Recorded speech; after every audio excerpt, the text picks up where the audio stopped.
Hey guys, it's Divest. Today I wanted to talk about some obscure 20-year-old games I played as a child. Let's get into it. So the Tradewinds games are a series of flash games released between 2003 and 2009, where you play as a merchant traveling back and forth from different towns buying and selling goods. They have different historical settings with each game with varying levels of fantasy and mythological influence. I played all of them to varying degrees except for the last game in the series, Tradewinds Odyssey. These weren't my favorite video games ever or anything like that. I would have been playing games like Knights of the Old Republic, Age of Empires, and whatever was on the original Xbox and 360 back when I was playing Tradewinds. I remember seeing a listing for the games on Steam, but you couldn't actually buy them. I also remember my dad, who isn't a gamer, watching me play one time and lecturing me about how I should take out loans and buy higher tier goods. So that was pretty impressive because he was totally dismissive of video games as a genre. Now, before you go downloading anything, I don't know if this is related, but I did a full scan of my computer after downloading them, and Windows Defender flagged some Trojans. I think it was a false positive because I Googled one of the Trojans by name, and it wasn't associated with any malware. But I removed the Trojans and it didn't break any of the games, so who knows? I didn't notice any problems. I would just scan and remove everything just to be safe. Also, this was months ago and I haven't had anything stolen, so who knows? My conclusion is that I think these games are safe to download on the Internet Archive. So starting in chronological order, the first game, Tradewinds or Tradewinds Classic, was released in 2003. It's the most straightforward game because there are no quests. You are just trying to accumulate 1 billion coins as quickly as possible. Classic is set in the Chinese Sea in the 1860s. At first, I just wanted to pass this off as an anachronism, but it's actually all historically accurate. There is actually a lot of political and historical context going on behind the game design here. First off, the game is based off a game for the Apple II computer from the 80s called Taipan, which is in turn based on a historical novel about the Opium Wars. Now, that was set earlier in the 40s, but I think they chose 1860 because their Japanese port edamame, which is a type of green soybeans, all of the fictional ports have pun names, is geographically closer to Tokyo than Nagasaki, which was the only place open to foreigners visiting Japan before the Commodore Perry expedition. Pirates were still a problem in this region at the time, and while the steamship was in the process of replacing sailing ships, it wasn't universal, especially for commercial cargo ships. The weapons might be anachronistic. The cannon looks a little old school for American Civil War era. On the other hand, the arms trade goods shows a picture of some gunpowder and some sort of handgun. It doesn't look like a revolver, but in all honesty, it looks like it's based on a 1911 based on the shape of the grip compared to the banana grip of a single-shot pistol. But it's also like 20 by 20 pixels, so I can't say anything definitive. The political context behind this is much more interesting since this is set during the Century of Humiliation, which is reflected in the game's aesthetics. First off, the Port Authority is always a white dude in a red uniform. While they don't outright say it, I think it's pretty obvious that you're sailing between different British treaty ports. I think the Japanese port is based off Kamakura, Korea is based off Incheon, and China is based off Tianjin. Also, there is Tibet, and you can sail up Mekong River to get to it. The really funny part is the opium trade. Sure, they call it dream dust in-game to avoid a higher ESRB rating, but the game is basically just building up enough capital until you can establish yourself as an opium smuggler, which is apparently the premise of the novel it's based on. Also, I didn't realize this when I played the game, but apparently the different characters have unique gameplay mechanics. You will get robbed by pirates unless you play as one of the pirate characters, your starting port, your starting fleet, and your starting warehouse depending on your characters. So does your access to the floating pirate city of Shangri-La, although I wouldn't recommend using the warehouse until you have enough capital to hire guards, unless you save scum. Also, because I played as the pirate lady, I didn't know you had to get a ship bigger than a Chinese junk in your fleet before you could sail to Japan. But to be fair, if they wanted you to play as someone in that game, they should have explained their bonuses or made every single character a different variety of younger woman. They don't really explain any of this to you.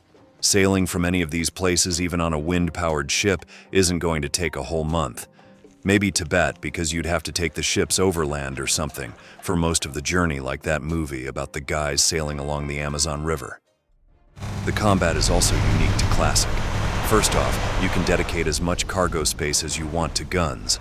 In every other game, you have a limited number of gun slots, so you still get some cargo space from your ships. Secondly, the combat is turn-based, and the player's turn comes first.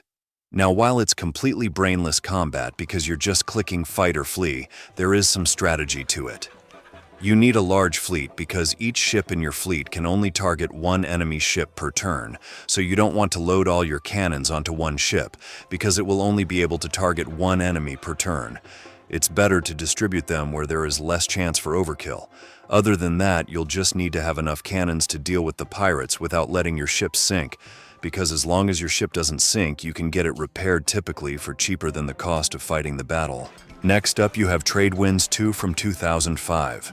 This one is set in the Caribbean in the 18th century, because Pirates of the Caribbean just came out, or more likely because the setting fits the genre.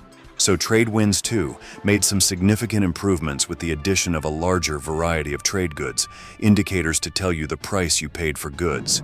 So you know when you're going to make a profit or a loss without having to remember your previous purchases. Ships have traits now, and there are significantly more ports available. They also introduced a cannon limit for ships, so you always have a little cargo space. There is also the trader now who will sell you knickknacks which will give you bonuses like decreasing your chance of being caught with contraband. But it feels the default chance of getting contraband stolen is 100%. Most of these are good changes. If you don't want to deal with quests, they also have free mode which plays like classic. But the game has two major changes that I hate. First off, you can only have one ship instead of a fleet, and secondly, the combat has been revamped completely. Only having one ship makes the scaling much less gradual, like you buy a new ship and all of a sudden you have twice as much firepower as before. I believe you unlock the opportunity for a shipyard to offer higher level ships based on your wealth, or the number of ports you unlock through quests or something. Either way, it's a huge power spike compared to the more gradual shift from the other games where you build up your fleet. The first game you could get 25 ships max by comparison. To add insult to injury, the naval combat doesn't restrict you to a single enemy at a time, and it's done in real time, so you can't just sink the enemy before they get a shot off. They will typically have at least 2 ships, though they are weaker than yours even if they share the same model. At the same time, you can only target one enemy ship at a time. The only real strategy in the game is to spam the special attacks that you can stockpile up to 1,000 from the shipyard. Otherwise, I probably wouldn't have finished the game based on my experience in the early parts before I had the money for special ammo. You get attacked all the freaking time, and if you don't spam special ammo, you lose half your health bar and half your cannons. Because enemy fleet composition scales based on your model of ship, it never gets easier. If you didn't spam special ammo, then you would legitimately be at risk of dying no matter what you did, because if you sailed to a port with no shipyard and then got attacked, then tried to sail to a shipyard to repair, then there is a better chance you will die than you will live. So my strategy for a battle is to identify the strongest enemy ship in a fleet and spam fire shot at it until all the other enemy ships sink, then switch to chain shot to finish off the boss. The reason for this is that the fire shot deals the same damage to all enemies, so if there is more than one enemy ship, you are getting more value than if you use chain shot. The Tiki Bomb is too expensive for the amount of damage it does, but it does give you the option to nearly instantly end the battle if you're willing to stomach the price to get through the battles faster. The quests, on the other hand, are structured like slightly comedic fetch quests. There's some sort of overarching quest line where everyone wants to defeat the evil pirate Sebastian LaRoche, and some really annoying quests where you get stuck with items that cause you to suffer more pirate attacks or storms. This sort of diminishes the value of having multiple playable characters because beyond a paragraph or two of backstory, all you get is the responses they make to the quest giver when you close out of the dialogue box. Another negative is when I played adventure mode, I never unlocked the ability to purchase another warehouse. I only had my starting warehouse in Jamaica. I think that might be a glitch or something though. While the power spikes with your ships, the increased variety of trade goods and the tighter price fluctuations mean that the trading is more balanced. Although in practical terms, I'm not going to bother trying to flip lower level cargo regardless of the situation. Buying drinks is a much more effective strategy this time around. Instead of getting the same 3 canned responses about deals at different ports during different months of the year, they actually tell you about much more immediate deals, which is less cognitive load, and especially once you unlock contraband, they will tell you where it will be outlawed. Also, the game went from a month-long system to a week to travel between ports, which means you can make more strategic choices with the moneylender and your trades. For instance, if you know where tobacco will be illegal next month, you can get money from the moneylender during the start of that month to buy a bunch of tobacco and then sell it at the port and pay off the lender before you start accruing interest. Also, unlike the first game, they use real names for the ports based on different towns and islands in the Caribbean. Also, I think some new features to this game include randomized portraits for most characters at buildings and stuff. Once you unlock the custom character generator, you get to select from 4 different races: white, black, Spanish, and mulatto. I'm glad they made sure to specify that Spanish aren't white. I wish that with custom characters you could just choose what you want on your person instead of having to randomize to see what you like. Not like it matters, every 1 and 2 looks derpy. Next up from 2007 is Tradewinds Legends. There's also a standalone expansion called Unlikely Heroes, but it's the same game, except the trade goods are different, and you have 2 unique playable characters. I remembered this one being my favorite game in the series, and that still holds up. This one is set in an Orientalist fantasy of the Middle East. I want to say it's the 15th century based on the presence of the caravel. The world is like Avatar: The Last Airbender. The closest they have to white people is Arabs. They also have Indians, Chinese, Africans, gold people, genies, and stone people as playable races, though the last 3 are all called magical and grouped based on upper, middle, or lower class. So I guess magical people have a caste system. Also, I have to call shenanigans about the term Arab here. You've got ports in Anatolia, Persia, and Afghanistan in this game. There are other ethnicities in the Middle East. The art is less painful to look at. I played as Rihanna and Ivory when I played Unlikely Heroes. I think their designs are pretty, though I would prefer it if they didn't cover their hair or it was transparent like Ivory's veil. Also, they gave the character portraits different expressions, and the player character actually speaks with their own dialogue pages like the NPCs. So you get more personality, but then they mix in quests on top of their story where their personality gets butchered. I had one quest as Rihanna and Ivory where they callously kidnapped an eloping prince to force him into a loveless marriage because all they care about is money. It fits fine for Ivory, but what characterization we get for Rihanna in her unique quests makes her a much more conventional heroic character. She's a widow trying to avenge her husband. Also, I couldn't finish the Ivory story because I got a quest that glitched out and crashed when I tried to complete it, and I don't know how to fix it. Not that the story was super compelling anyways. You might just be fucked if you get the quest where the princess disguises herself as her suitor to prove she can rule in her father's place. Or I might have just gotten unlucky. On the other hand, up until that point, Ivory's quests were nice because her storm curse objects just delayed her by a week instead of throwing you off course. Also, the contraband goods and Tradewinds make less sense this time. I mean, wine, tobacco, and opium make sense. Not within a political context, because why would you change the law every month? But these are all vices. Now it's rugs and gunpowder. Maybe you could justify gunpowder for its use as a weapon, but you can also buy swords which aren't contraband. Then, in Unlikely Heroes, you get marble and saffron instead. Maybe if saffron was code word for hashish or something, I guess. A unique feature of Tradewinds Legends is the inclusion of airships. These are important because there are 3 ports in the game you can only access by airship, so you are required to have a full fleet of airships to reach them. Which makes it difficult when you have to deal with a cursed item that hits you with storms every time you sail, and the only way to get rid of it is to do a quest in an airport, while you have a fleet of 10 caravels. The transition is especially dicey because the first airship you unlock, the dirigible, is objectively worse than the last sailing ship, the caravel. Also, I didn't realize this as a kid, but you still take a week to sail anywhere, despite how much shorter your routes are when you are flying. It just feels faster when you don't have to cross the Arab Peninsula to go from Basra to Anatolia or Egypt. Also, the map is even more fucked up than classic. Something that does add something to the game is the new weapon system and the curses. There are 3 types of cannons with exponentially increasing cost. They do more damage and have a reduced fire rate, but it works out so that they are objectively better.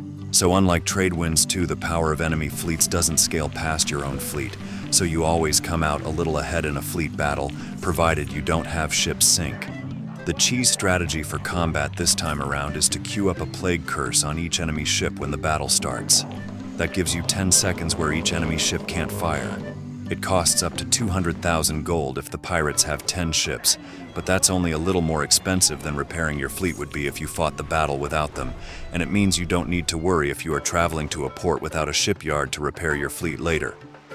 The only way to really get fucked is if you don't repair after a battle. Also, the stone golems help a lot, and you'll want to turn down the sound effects in battle. If you consider the fact you have 20 ships on the screen, that's up to 400 cannons each firing once up to every 4 seconds. Yeah, you could in theory hear the same cannon firing noise 100 times a second.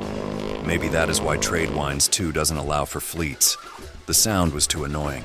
Anyways, I think this is probably the best game in the series overall. 2009 saw the release of Tradewinds Caravans. I'm glad I was able to play Modern Warfare 2 instead of this one. I remember playing it back in the day, but I didn't remember exactly why it sucked, only that I didn't like it. So Caravans is set along the Silk Road during the 13th century. You don't get custom characters, which is the least of this game's problems. Even the Tradewinds wiki doesn't have much information on this game because I don't think anyone wants to play it for long.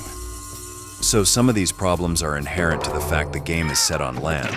The idea is that you have unique trade goods from the towns in the east that you can take west where they're more valuable. But in practice, that's way too much work when you can get a quick and easy trade in going from one town to the other. I think there are probably a billion different trade goods, but the trading is really weak. You never get significant payouts unless you get free items from winning battles and stuff. Even when you do make money, there is more irritation because you have to pay bribes or pay sales tax, and there is no strategy to it. You just theoretically lose less money if you know how much to pay in a bribe and offer it to the local guy, but you still lose money even if they don't accept the bribe, which means it's not worth it to try unless you save scum. The quests are uniquely terrible. They have time limits, which would be fine if they were loose time limits like 10 years or something. But I had quests that I literally could not complete because the time requirement was too tight. I got the items I needed and then ran out of time to deliver them, so they glitched out and shit up my quest log by telling me to go to a location that doesn't exist to find this guy. A lot of the quests give no quest markers on the map and vague directions as to where I needed to go. The RPG elements are doubled down on now your character has a unique ability that you charge by doing damage. Basically, you can use it once per battle. If you do play this game, put it on easy mode, though honestly I think that might be a placebo effect. The combat is brutally unforgiving and probably needs a lot of dissecting. First off, melee units are crap. They don't even work as meat shields, because archers shoot over them to target ranged units and their AI is so slow it's pathetic. Cavalry and ranged units are where it's at. Cavalry acts as meat shields, and ranged units as DPS, and they both use ranged attacks. In terms of the ammo at the guild where you recruit your units, don't both with the sword or arrow just use heavenly fire. That's the only equalizer. But you want to be using that once you get to a point where your total assets spawn larger enemy armies, so you get more value than you lose with that. Sword and arrow ammo suck because they only last for a single attack that affects a single unit type. Where heavenly fire is 50% more expensive but just knocks out a flat third of the enemy army's health. Although I think it might just be flat damage. Every battle I get in is the same 15-man doom stack of cavalry archer bandits. And you want to invest that money into buying Tau Mystics. These guys are passive healers. Once I got to 6 Mystics in my army, I could out-heal any enemy army. 5 siege elephants at front and then archers behind them for the extra DPS. I also had a summoner, but I have no clue what she does. I think she does a small amount of damage to every enemy at once, but don't sue me if she's actually decreasing the DPS of the enemy armies. Also, every fucking single enemy army in the late game is a 15-man block of horsemen. The battles take so fucking long, I actually started incorporating this game into my calisthenics. Every time I got a battle, I would do some exercise in my office, and then come back after 20 reps or something so I wouldn't just waste my time sitting there watching it. Also, the main quest was okay, but it feels like it stopped halfway through. I played as the Iranian princess Delaram. Her quest consists of a few tutorial missions after her kingdom was sacked by the Mongols. You get betrayed by everyone because she's naive and escape by the skin of your teeth on the western side of the map in Constantinople, before you're forced to trek all the way to Mongolia to find the ingredients for Greek fire, even though she uses it as her special ability throughout the game. Then you launch a rebellion with some Persians, and then surrender to the Khan and accept his offer to become his sex slave in exchange for sparing Iran further harm.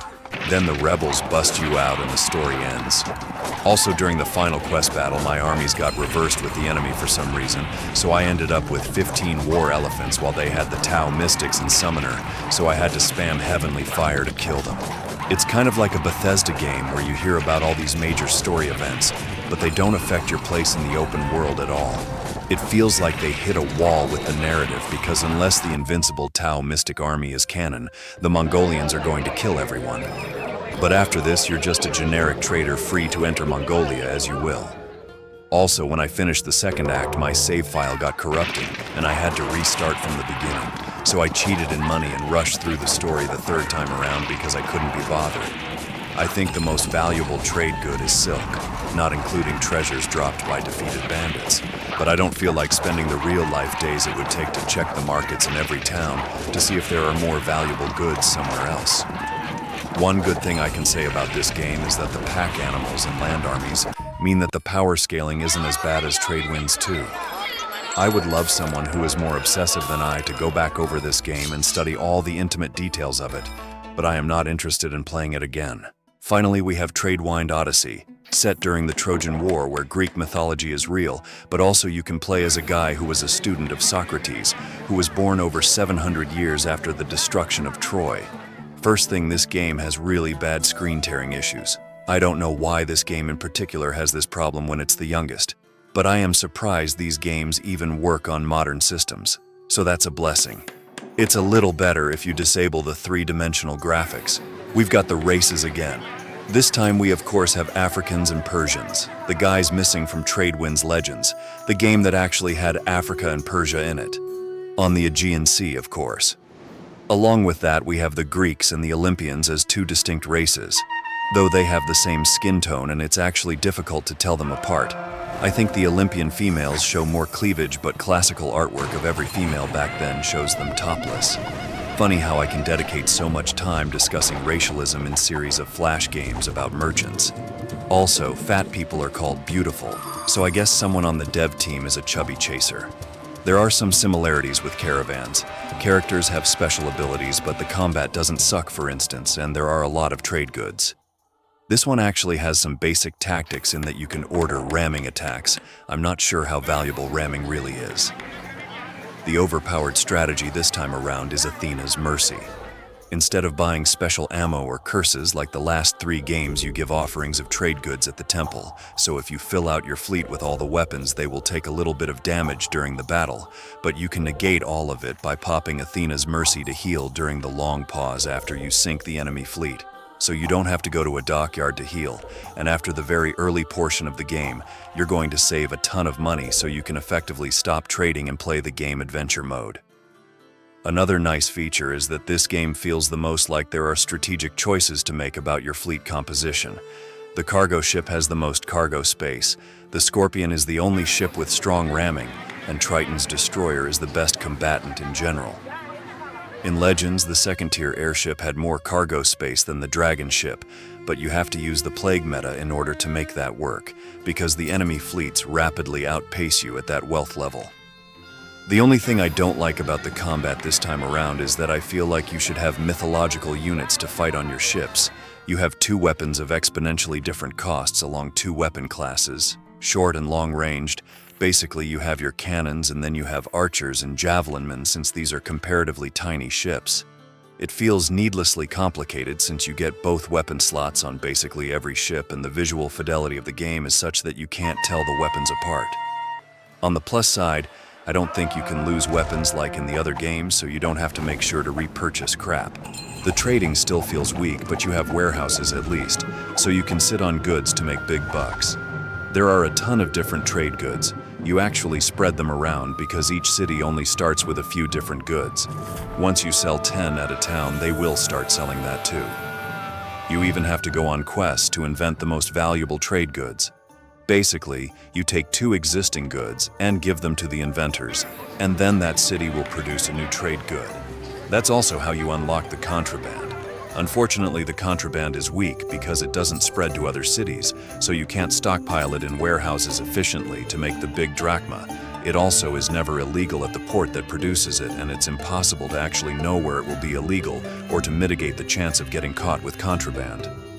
The only thing it has over Tradewinds Legends in that regard is the fact that contraband makes sense. You have weapons, wine, mead, and ambrosia.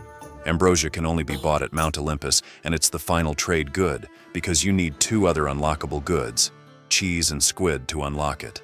The best strategy to make money is to just sail between Olympus and the other ports selling ambrosia, or stockpile ambrosia at the warehouse in Olympus and sell it off when you get maxed out.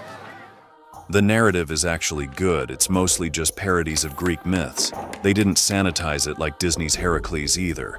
I played as Phoebe, who is a character in the original Trojan War epic. But she was a Spartan princess and the sister of Helen of Troy, where here she's a priestess of Artemis. A recurring gag in the story is that Zeus is constantly trying to seduce her, and Hera, thinking that Phoebe is having an affair with him, tries to kill her too. That is sort of a stock plot device for those two, though. The ending was kind of bittersweet too. You build the Trojan horse, but it's actually a plot to get the Greeks killed by having the Trojans burn the horse with them in it. But it doesn't work, because no one will believe Cassandra, and so then Phoebe evacuates the women and children from Troy and kills Achilles because she knew about his weakness when he tries to stop her. The characterization feels quite a bit stronger in Odyssey, but I only played as Phoebe, so maybe they still do the generic quest stuff like in Legends. The other nice thing about the story was the lack of storm curses as a plot device in the quests. You got knocked off course once or twice to visit the lair of some mythological character, but otherwise everything was fine. This is actually one I might be interested in playing the stories of other characters on. So to summarize, I would say from worst to best is Caravans for everything. 2, because of how bad the combat and lack of fleet is. Odyssey for being an okay role-playing game that feels like it was designed to be played on an Internet Explorer browser. Classic for being a good capitalism simulator, and Tradewinds Legends for being okay as a trade simulator and a RPG. Thanks for listening. Make sure to argue with me if you disagree. Until next time, this has been Divest.